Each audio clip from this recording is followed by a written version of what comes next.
A day in my life as alaagan sa New Bataan. Haguroy mga pangga, maayong adlaw, bagong umaga, bagong adlaw, bagong kinabuhi o bagong tumbling na punta mga pangga. So mao na ni ang ato ang part 2 sa ato ang ginatawag nga laag sa New Bataan kay grabe kaigang. As you can see, og dili mo mga buta mga pangga na natadira sa ato ang spot. O grabe ka sa spot mga pangga. Ganahan kaayo ko kay bugnaw na sa ilalom sa kanang kasagbutan ba na or kakahuyan di ay rather.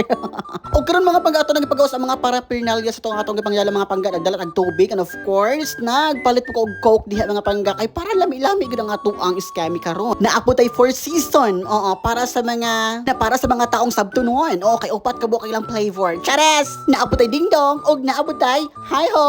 Maura gud ako nabitbit nga pangga no kay grabe nalimot jud kay og palit og crispy manok og ginatawag nato nga kanon mga pangga. Oo. Okay ra mo noon mga pangga kay karon man isa kana lagi nga arasgada kay tanga kana bitaw nga gusto jud kaayo ta kaning mulaag mga pangga. Oo nga. Kana bitaw mula tay kauban tapos gusto kay ta mulaag. Oo mo na jud mahitabo sa akong mga pangga nga kanang galaag ko nga ako ra isa. Oo nay nangutan sa akong mga pangga nga kaya ra nimo nga kanang kuan kanang mulaag nga ikaw ra isa. Nabog ko why not? Sar, kajul dieta pagtubag. Sa dihang, dili lang ako ang kakasaw-kisaw diri mga pangga sa kasapaan. Kagibang-igangan po din sila sa ilahang mga panimalay. Aw, the best!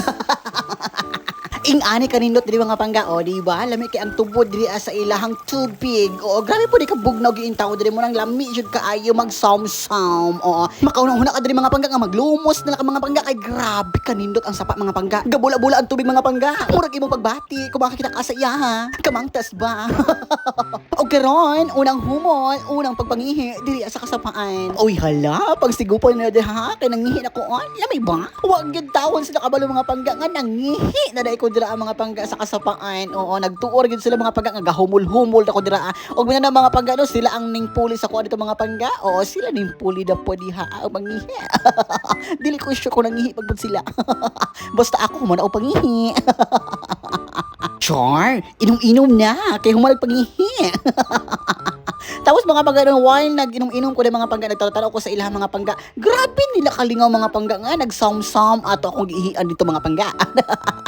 So kada mga pangga mo na nadra ang pinaka nindot gid kaayo nga spot mga pangga. Kana diha is na siya lalom nga part. So diha ako mag-som-som karon. Oh, as you can see mga pangga, og dili mga buta. Oo, nag-som-som na ko diha. Og lami kaayo sa paminaw mga pangga, makaingon gid nga very refreshing gid kaayo ang tubig nila mga pangga. Super. Lami jud kay diri maligo mga pangga kay makaimot yung taman mga pangga. Labi nag ikaw ra usa. Langkat jud ang mga kagid mo mga pangga. Agay, gigagid man di ay. So karon mga pangga lami kaayo ang mag-som-som di mga pangga. Oo, makita man jud ninyo na mga pangga no grabe nindot jud kaayo. Kung sa kadugayan ako tanang mga pangga, oo nagtuo ko sa akong kaugaling mga pangga. Mura na ako janitor di mga pangga. Oy nya ako ra isa. Ana, oo. Happy kay ko mga pangga nga kanang bitaw nga nakalaag ko nga ako ra nagilusara mga pangga kay kanang lingaw ko sa akong kaugalingon mga pangga. Oo, nindot po day mga pangga no kana bitaw maglaag ka nga ikaw ra isa kay ma-experience jud nimo kung unsa ka matatag. Murag teacher mga pangga kay matatag kaayo. Mo na mga pangga no kana bitaw nga dili kinahanglan nga daghan ka barkada. Kay ang importante sa kinabuhi mga pangga ang kita, ang ikaw, ang ako mga pangga. Ang kana bitaw bisag pag inusara ka, happy ka. Oo, ay mga pangga mo na ang ginatawag mga pangga no nga kontento ka kung kinsa ka, kontento ka sa imong kinabuhi kung asa ka, kontento ka sa kinabuhi ka na mag-inusara ka. Mo na pinaka-importante mga pangga, ang happy ka og wala ka ginapasakitan nga ubang tao mga pangga. Kato lang mga pangga. Goodbye.